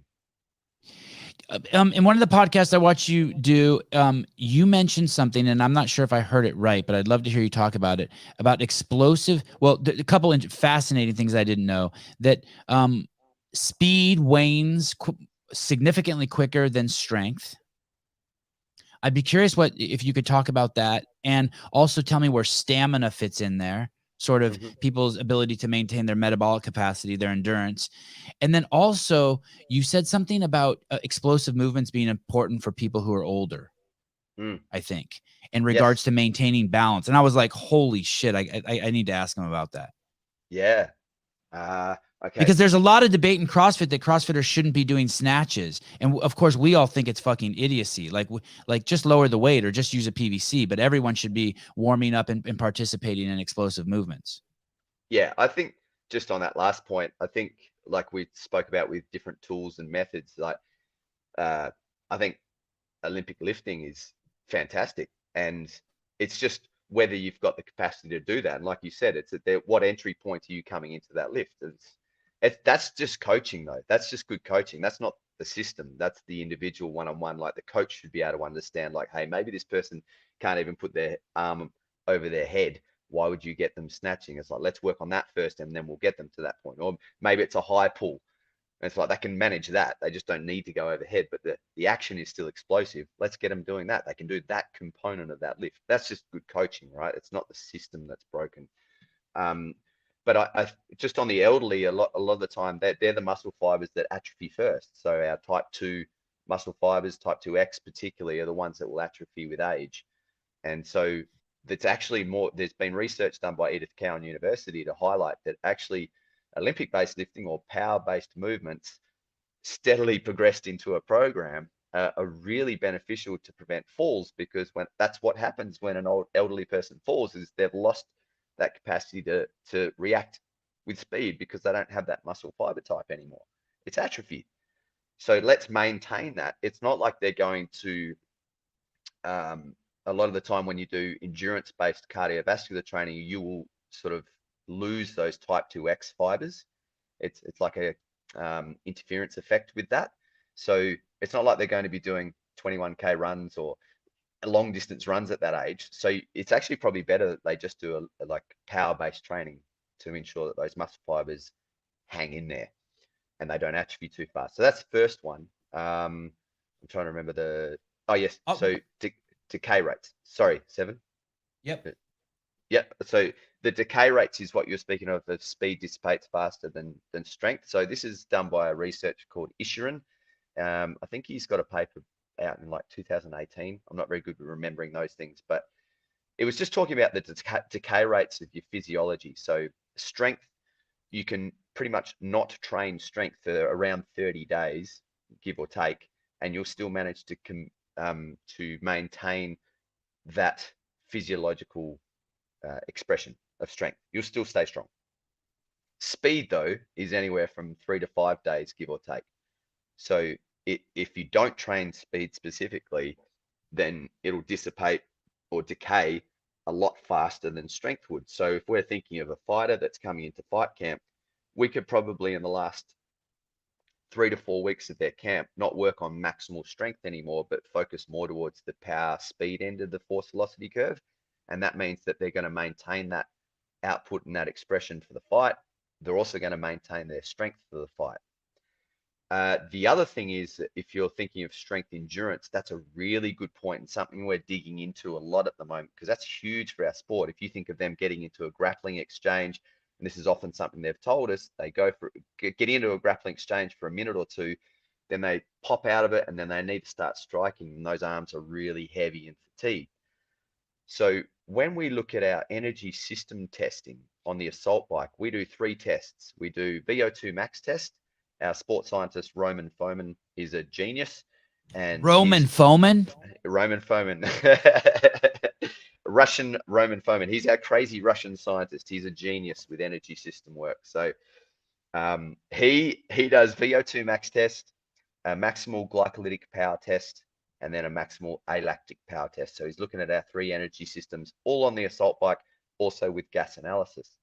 Now, let's say you do a VO2 max test, and at the end of it, your score isn't that good, but your heart rate actually isn't peaking. It's not up towards that higher threshold.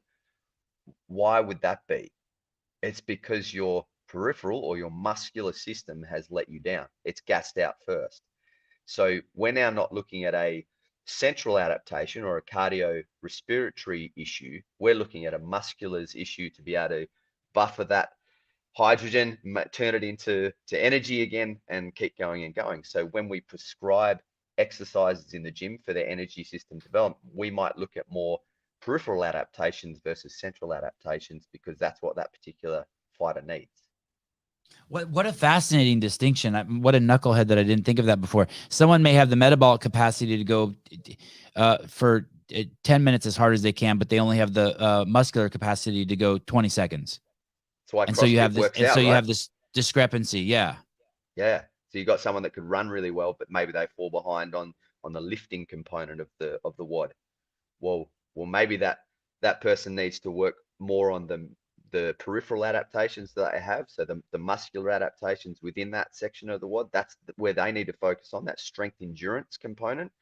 Yeah. But if someone's running capacity is not strong, then maybe their central adaptations aren't as good. So maybe that's what they need to work on. That could be a good way to put it into your CrossFit training, you know?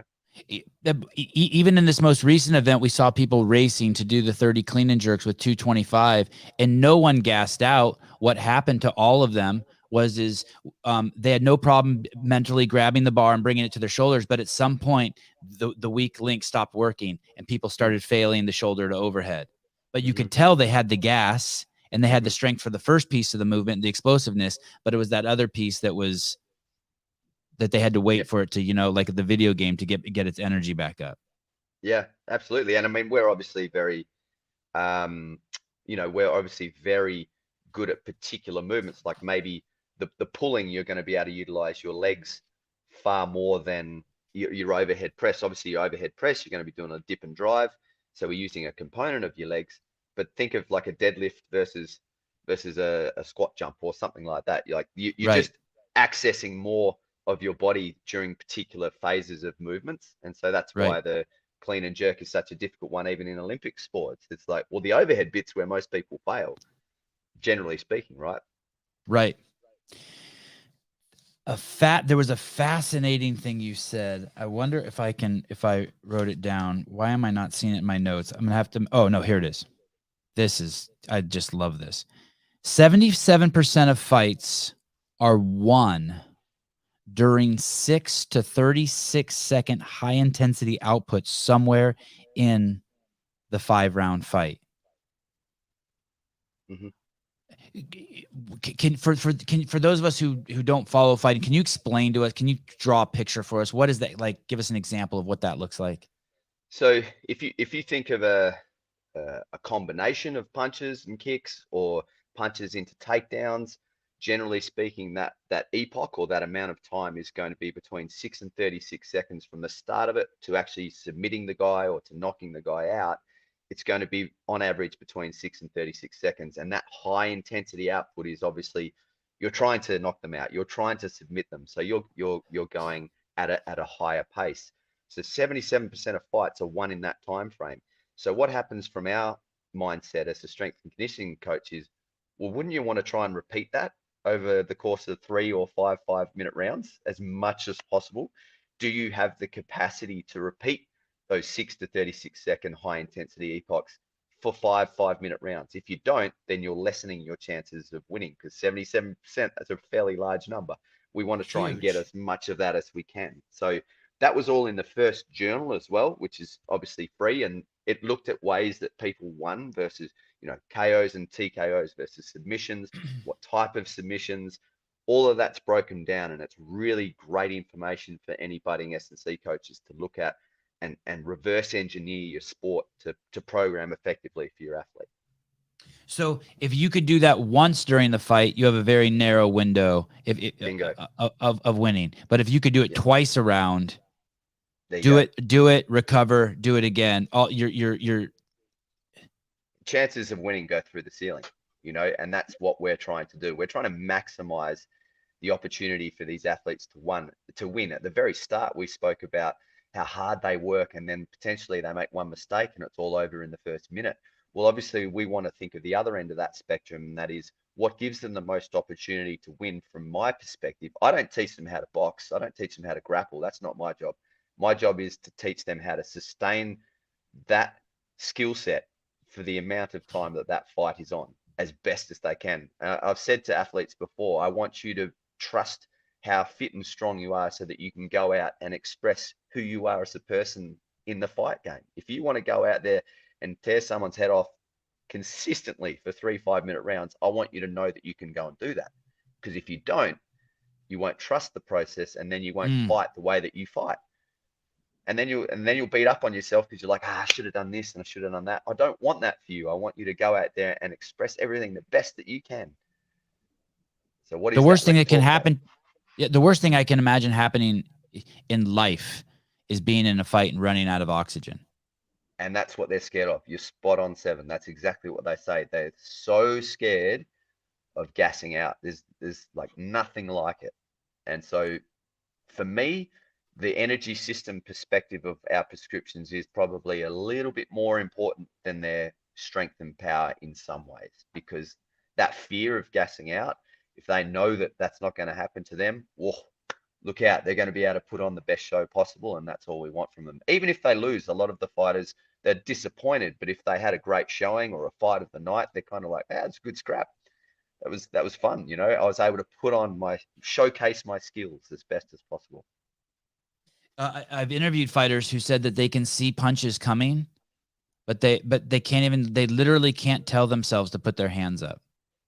Yeah, because they're so gassed out. They're like, it's like I'm watching myself beat up, and I'm just helpless. It's like a bad dream, right? It's horrific. Oh, it sounds horrible. And on that, there's a lot of neck or concussion protocols we put together. It's got me thinking. We've created this neck profile system that we put in. So you've got your flexors, your lateral flexors, and your extensors at the back. And what we'll do is we'll use a valved force frame for that. And we'll test the athletes to see what their ratios are. So flexion to extension, flexion to lateral flexion, what are the ratios? and what area of their neck strengthening do we need to work on. So if you've got weak flexors and you go into a contest where you're getting punches in your head, you really want those flexors to be pretty strong, right? So then that becomes our neck prescriptions for that athlete if they've fallen behind on the flexors. But the other thing with concussion prevention is actually being able to see those punches coming, which is what got me thinking. And we use a TV screen and a program called Synaptech, where we look at hand-eye coordination, reaction times, because if you can see the punch coming, you can then use that newfound strength you have in your neck to brace for it, and that decreases the risk of concussion. Have you seen any of these studies where they show regarding periphery, where people who live in places where you can see the entire horizon line versus people who are raised in cities and can't see the entire horizon line, about how it affects their periphery? I have not seen that. That sounds fascinating. Yeah, it is fascinating. So, you live somewhere, let's say like New Mexico or the deserts of, even outside of Las Vegas. Supposedly people, especially young people, if you're in an area where you can see the whole horizon line, you get significantly different brain development and periphery than people who were like raised in New York City and everything is just, just up in your shit. Yeah. Yeah, narrow focus. Makes a lot of sense. Absolutely. Along those lines of what you were saying about the neck, I heard you say something that you can take a punch twice as hard directly on as you can from the side. Yeah, we've used and this is some very preliminary data that we found in Shanghai. So we would put mouth guards in with accelerometers when the guys and girls sparred, and then we'd look back at the footage and try and mirror up when they got clipped or when they took a punch, and then look at the forces that mouth guard produced. And what we were finding was they'd get cracked pretty hard with the jab cross and we're still standing and there was no problem. But as soon as they got clipped on a rotational force, it would either drop them or create at lesser forces, it would create more damage than it would as the straight on jab cross. So, for us, that sort of got us thinking in terms of concussion prevention and making sure that the rotators of our neck and the lateral flexors of our neck are super, super strong. And now we've developed that more into actually looking at a testing protocol using that force frame. And what we've found so far in our maybe last 6 months of data collection is that a lot of grapplers or wrestlers will have really, really strong lateral flexors, because a lot of the time that's how they're going to do their takedowns, right? They'll go in for the single leg or double leg, press the ear up against the middle of the body, and then use that head to then off-center the body so that they can then take them down. So their lateral flexors are actually often stronger than our extensors, which is unusual. The extensors at the back should be about 2 times as strong as the flexors. And then these lateral flexors and the front flexors should be 1-to-1. So what we're finding is that these ones are almost 2-to-1 on the other one against here and against the extensors, which is really, really unusual, but generally only seen in guys who grapple a lot. How do you train can you train that stuff in the gym? Is that what that thing I always see advertised that they put on your head? The iron neck? Yeah, that thing. Yep. So there's an iron neck. You can use super bands, like just the bands that you'd use for accommodating resistance on bench press and squats and things like that. There's neck harnesses that you can use attached to cables or weights. We've got fairly creative by coming up with a systematic approach where we might use isometrics, then move on to isotonics, so your concentric, eccentric movements.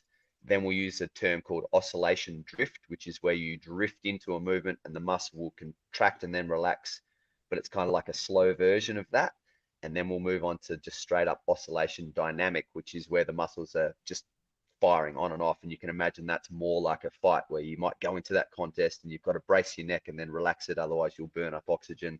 So we got really, really creative with it, and it's super fascinating area. So yeah, if you were to use the Swiss ball like that, you could definitely do more like your oscillation drift, where you push into the Swiss ball on and off. I know Formula One do it a lot. I'm not sure if that's what this is from, but there you go. So there's those neck rotators. So let's say that was a fighter, you'd make sure that those rotational muscles in the neck are super strong to ensure that those forces can now actually be taken, But again, remember, guys, you've got to be able to see the punch coming. So there's no point having a strong neck if you don't see the punch coming. You're still getting knocked out. So there's many components to this, right? Are there any fighters you see and you're like, oh man, I wish I could get my hands on this guy? Like going back to Derek Lewis, like you're like, oh, please, if he would just move here for 12 weeks, what I could do with that. What an amazing stone, and you want to craft it. There are, and then sometimes I need to pull myself up on it and say, well, a lot of them are still pretty damn good. Would I be able to influence them to the point that it made a positive difference at this time, right? Like ultimately, they need to be good fighters to be in the UFC and to be successful in the UFC. That's the number one important thing. We underpin what that is. So there's definitely fighters where I'm like, oh, if I just had you twice a week, I wonder how good you could be in terms of your physical fitness and your strength and things like that. But you might actually make them go backwards. You never know, right? Like this is the thing. You've got to be egoless about what we do, but I do think it plays a really, really important role in the outcomes of mixed martial artists. But everyone is different. We go back to that thing again. Some people might not actually respond that well to them. They might feel too heavy. They might not be psychologically ready. And that's a big thing that we talk about as well. Someone could squat 250 kilos and on the day, their nerves make them shit the bed and they can't express any of that strength because they're too nervous. So what does it matter? You know, we need to make sure that on the day, they're actually emotionally ready. Their nervous system is ready. Otherwise, that's that. They're prepared. They can squat 250 kilos, but they're not ready. Their readiness has suffered because their neural system has fatigued them, and therefore they can't actually express any of those things they work so hard to get. Does the PI have a hyperbaric chamber? Yeah, we've got a altitude chamber. We don't use it a great deal because you really need extensive periods of time for it to make a difference. And so maybe I'm using the wrong word. Talking about, I had an expert. Yeah, no, I think I am using it. Hyperbaric is the one where it basically simulates you being underwater and it pushes oxygen into your body, and it's like there's just miracle cures everywhere around it now. If you look into the research. No, sorry, that's my bad. I didn't hear that properly. No, we they don't. need one of those. Yeah, well, you never know. It might be coming up in the future. That's out of my pay grade. I won't be able to do anything with it. I just say that. I say that because of the word concussion has come up a bunch of times, and it's just remarkable. And so I had a guest on who is like a foremost expert in the Bay Area on hyperbaric chambers. And then recently I was hanging out with one of my friends whose dad has dementia. And he's had dementia for the last year. And I said, hey, I saw your dad the other day. I go, what's going on? She goes, what do you mean? I go, he seems better. And she said, you're never going to fucking believe this. And I said, what? He goes, he's been doing hyperbaric chambers. Wow. And basically, I think they can put you under so much pressure, Gavin, that your red blood cells don't even have to start transporting oxygen around the body. It just starts free flowing throughout the body. I need a hyperbaric chamber. Yeah. Well, I mean, those things have all got their place, right? I mean, one of the things that we utilize is photobiomodulation or red light therapy. And that's some of the things that we utilize for improved sleep or mitochondrial density, concussion protocols. Like there's some fantastic opportunities to utilize red light therapy in our facility. And I think it might be quite different mechanism to hyperbaric chambers, but I think if it can help the athlete, why not, right?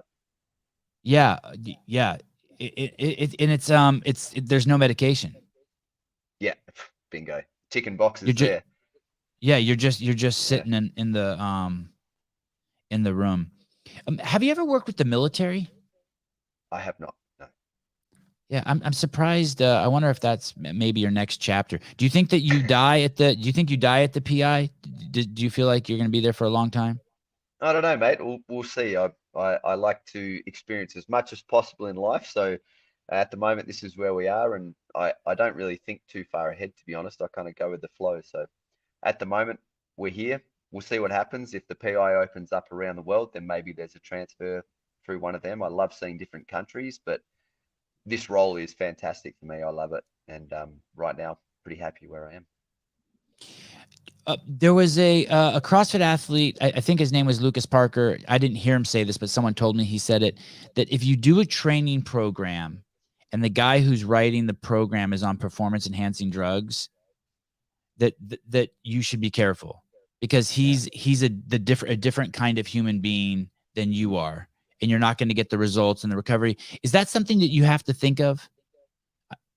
Like, okay, some of these guys might be on performance enhancing drugs. Some of these guys might not be. Is there transparency? Would an athlete ever tell you that? Hey, by the way, I'm doing this, or they can't even risk that.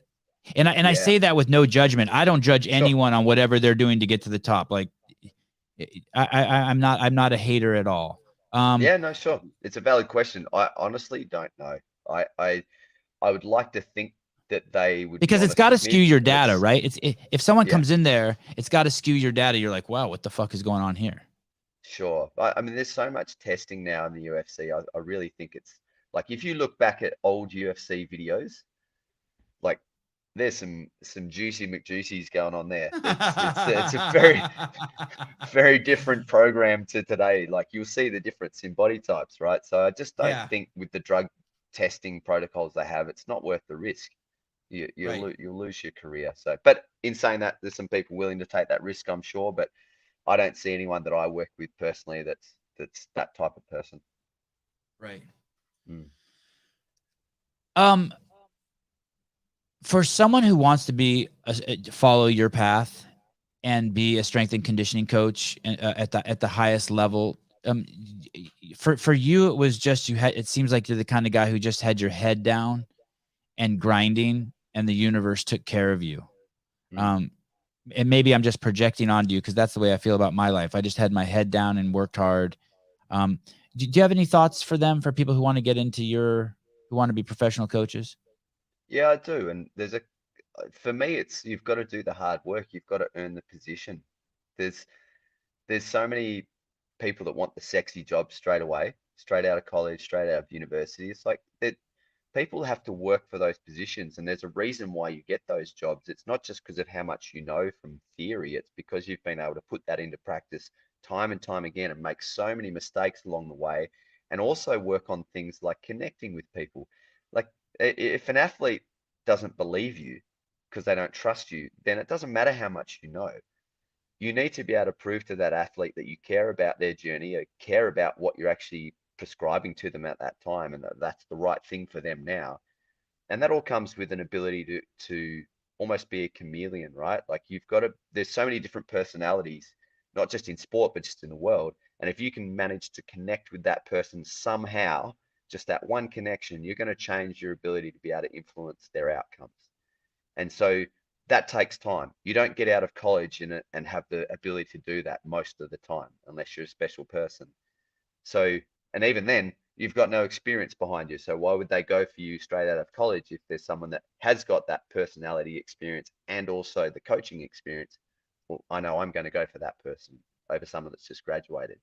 So get in, do the hard work, do your internships, learn as much as you can, but don't just focus on the theory.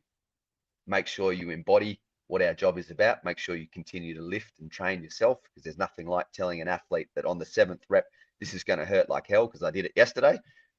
Builds trust again, right?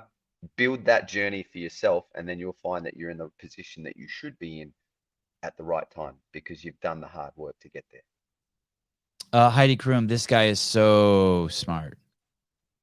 I don't know about that, but I appreciate the kind words. I think it's just nice to be able to connect with people, right? To me, that's the main thing. You want people to enjoy your sessions when they come and train with you, but you want them to know that it's the right place for them at that right time. And that's the main thing. Are you good with time? I actually got to go to work. I didn't know how to bring that up. I hate that working class. I hate that work. It's okay, Gavin. Hey, I was so excited to have you on. When I stumbled across your account on Instagram, I was like, oh my goodness, I got to have this guy on. I really appreciate your time. And I'll definitely stay in touch with you. Thank you, guys. Thank you so much for having me. I really appreciate it. Yeah, for sure. Thanks, Gavin. Nice to meet you. All right. Don't work too hard. And congrats on the kid. Thank you, guys. Appreciate it so much. Thank you. Bye-bye.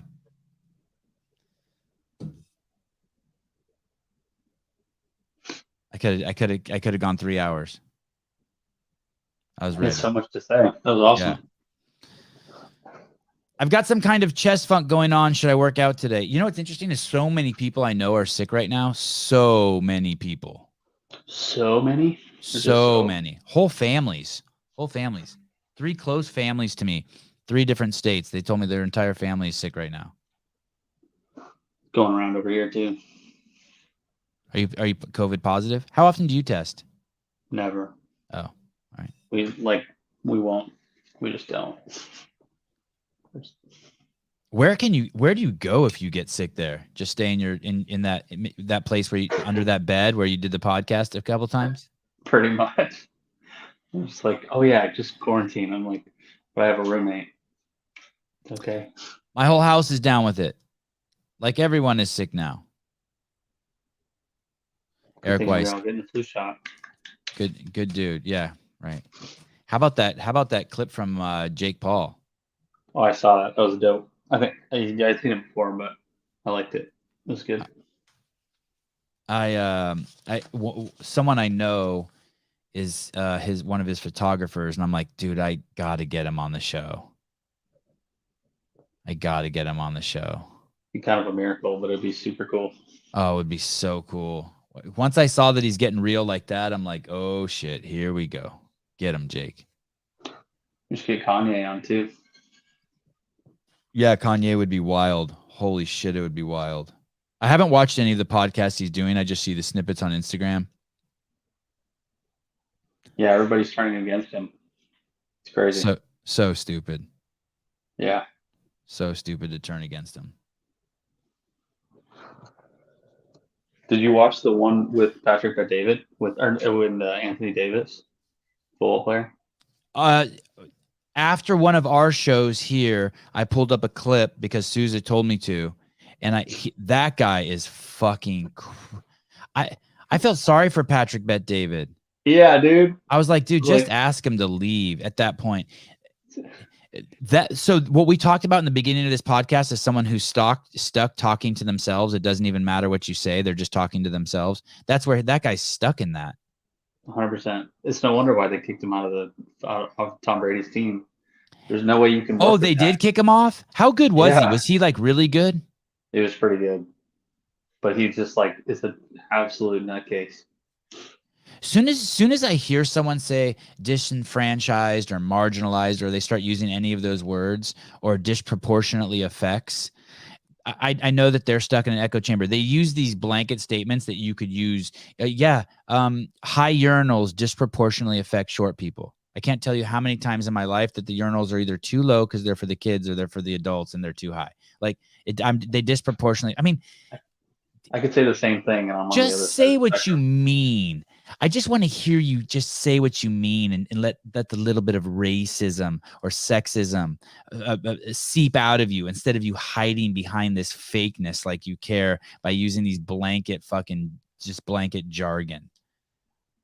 It's funny because he kept trying to tell Patrick Bet-David that he was raised in LA, and he's like, "No, dude, I was born in Iran for 10 years. I was getting bombed out every day." And he goes, "You grew up in LA, man. It's okay. You don't gotta tell me that." He's like, "Dude, you didn't even hear what he said."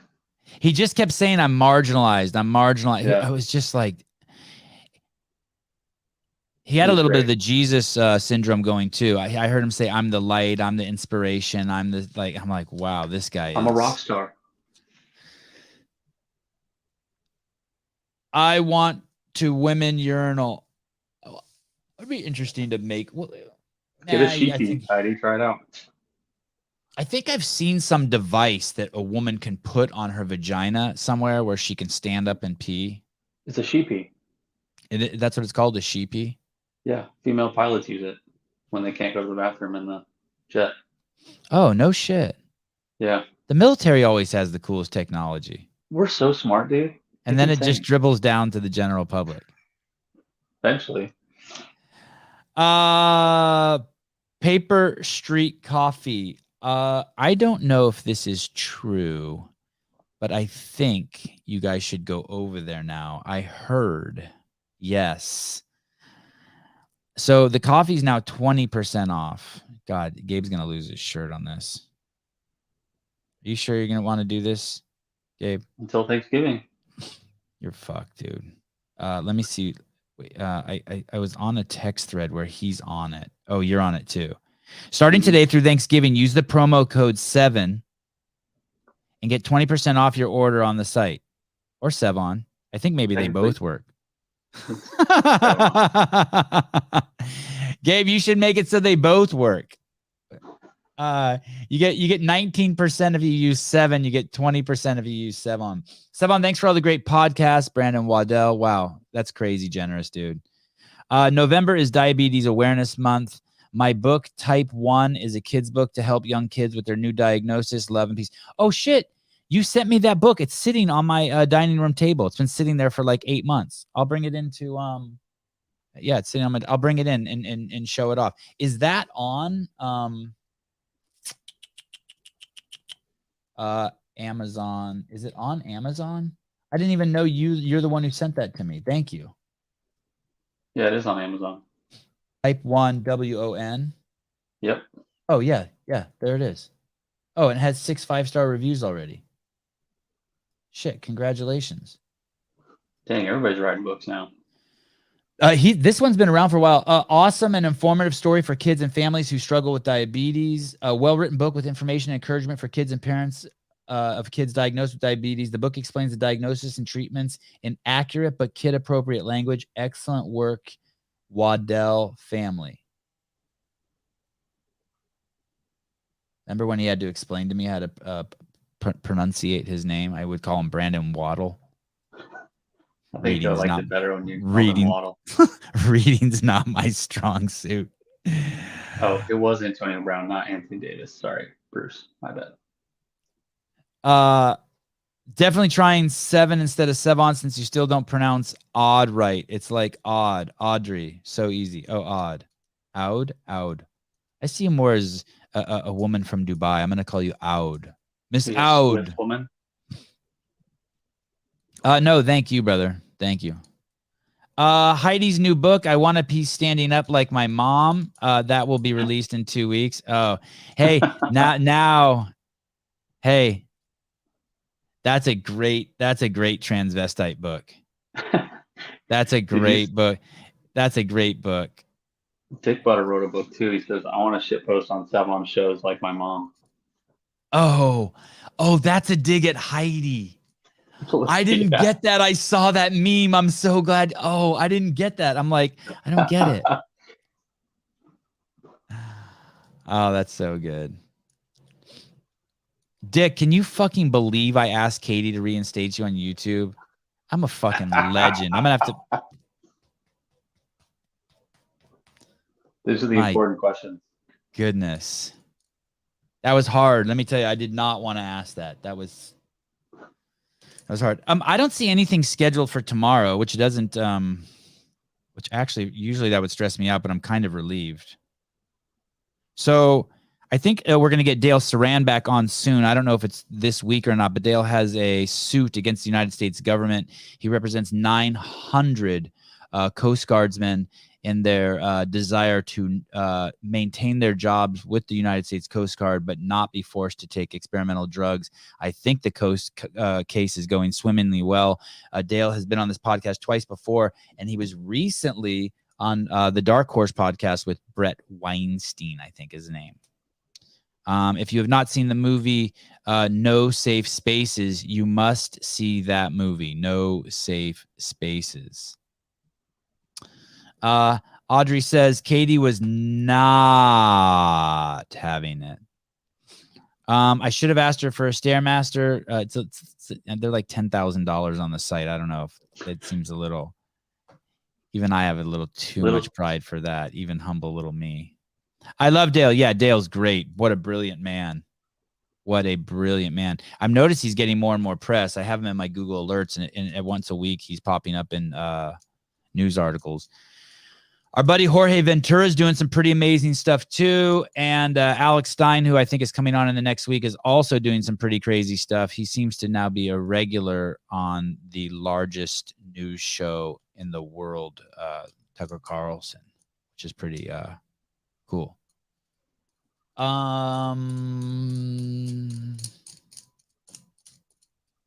I guess that's it. Unless anyone wants to call and talk. Sevan, I can come on the show. Well, thanks. I just brought a few bags of Paper Street coffee. Sevan promo code doesn't work. Womp womp. Oh, Sevan does. Oh, 7 doesn't work. Okay. Sorry, I wish. Oh, show's over. See you guys tomorrow. I will be here at 7 a.m. with something. Oh, here's what I'm trying to do. I'm trying to schedule J.R. Howell and Taylor Self to come on the show. They want to do a reprogramming of the Rogue Invitational. God, I hope they're gentle. Oh, this is what I wanted to show you guys. For those of you camera geeks out there, look at this. I'm getting very nervous about the Zello games because we're going to try something new there. I know there's going to be a lot of hiccups. It's okay. I'm not, it's okay. But look at this. The guy who runs, who's one of our sponsors, the coaching one? Master of Coaching. Master of Coaching. That's the program out of Australia, right? It's a newsletter out of Australia. Master of Coaching. This guy sent me this. Let me see if I can find it on my Amazon. I bought it on Amazon. I'm dying to try. Oh shit! I can't even get into my Amazon account anymore from this computer. What's it for? It basically, thank you. Good question. It's this item, and you put it on top of your camera. It plugs into my camera. So, like an actual camera or like a phone camera? Yeah, like so. This camera. This is a really nice Sony camera. I can plug it into it sits on top of here. I plug the device into my camera, and then I put my phone here, and I plug my phone into the device. So it basically connects my phone and my camera together. And this part's irrelevant, but the screen on my phone now becomes my viewfinder for my camera. But here's the trippy part. Then I can put a professional mic here, and I can use the streaming services my phone has. So at the Zelos games, we could all have professional cameras and use our phone to stream it to StreamYard that everyone could watch it. Yeah. And I have gimbals and everything, and the whole thing could be done just using phones and these $1,500 cameras. I know. It takes like a week to get here. I ordered it. I don't know if we'll have time to test one out, but if not this year for the Zelos games, I mean, imagine what you could do. You could roam around anywhere with your camera and just streaming just crazy professional footage. Sevan, we can do that at Wadapalooza. Yeah, good point, Bruce. That'll be sick. Audrey, Sevan, I need a camera master class. I'd pay money for that. Okay, come over today. I'll bring your camera. Come over today. I'm going to be at the skate park in Scotts Valley, and we can use my kids as the subjects. And while they're skating, I'll show you how to be an awesome. Maybe I'll do that when I get back. I just want to know who rewatched Hiller do Heavy Grace, because I did, and my HR was up just as much as the first time. What do you think about the title of that video? I got a little nervous about the title of that video. I thought it was dope. You do? Yeah. It says steroid user versus CrossFit's best. Okay. 31 comments. Holy shit. People love that shit.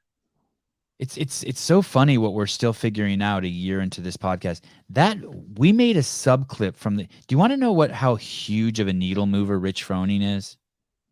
We made a sub clip of him, and it's now become our most popular video in the history of the fucking channel. That's hilarious. It's called The Champ Returns and has 57,000 views. And it's just a little clip from the podcast. I've been putting up sub clips every single day. I'm going to be putting them on the Sevan Podcast sub clip station. If you don't subscribe to that, make sure you do. Maybe I can put a link. Can we put a link to that in the comments now? Here's the thing. I need to get over 1,000 subscribers on that, guys. I normally don't beg for subscribers, but subscribe and turn the alerts on, because once I get over 1,000, I can start trying to monetize that account. It's not a lot of money, but every little bit helps trickling that shit in. And it will help us with the algorithm, I'm sure. whatever that means. I just use that word. I don't even know what it means. The algorithm. Gavin Pratt, Director of Strength and Conditioning for the UFC. Yeah, he knows his shit. Rogue Invitational shows killed it.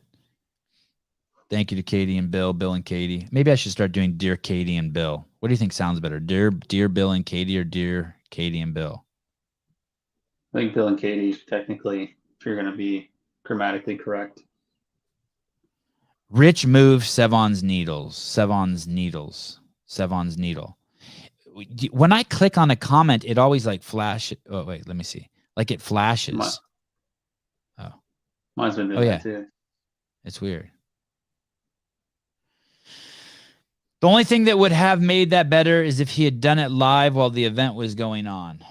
There's always one of you. You're like my dad. Oh, this is so good. A little more garlic. Just a little more.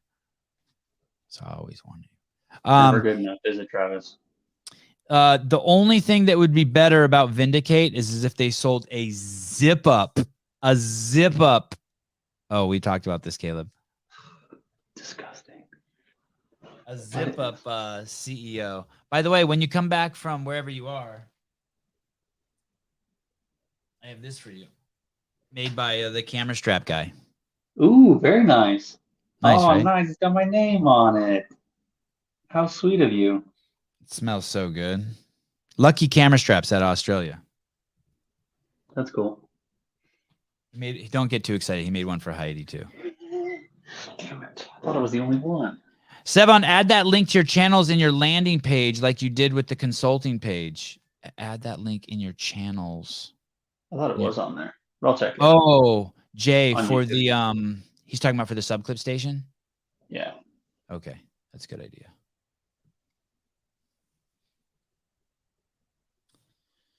All right, guys. Thank you. Maybe I'll see you tonight. Maybe I'll see you tomorrow morning. Bill and Katie sounds best. I know. I think it does sound better too. Lowercase Bill? You think I should Bill? Bill and Katie? I'll work on it. Sevi, you have any update? I know. I need to, Ryan. You're absolutely right. And actually, somebody just asked me about him too. That keeps popping up in my head. You know what it is? Why I haven't recontacted him? It's for the stupidest fucking reason. It's because it's so fucking hard. I feel like those shows, it was so hard to communicate with them. And so it was always like a, like I had to be ready to enter that world. Yeah, my style is just, say that again? I had to like turn my translator on. Yeah, because my style is just to interrupt, and you can't do that with him. I have to like be more disciplined with him. I think he's doing well though. He's still coaching and everything. Okay, I good. think he's back in the gym and all that. Sevan, have you considered making a Spanish or other language version of your podcast to pull more subs from the other countries? Hola, amigo. ¿Cómo está? If you want to translate for him, do it. I wouldn't even know how to do that. I'll look into it. I wish you could get a Russian on. All right, guys. We will either way. We'll see you soon, even though I don't know when.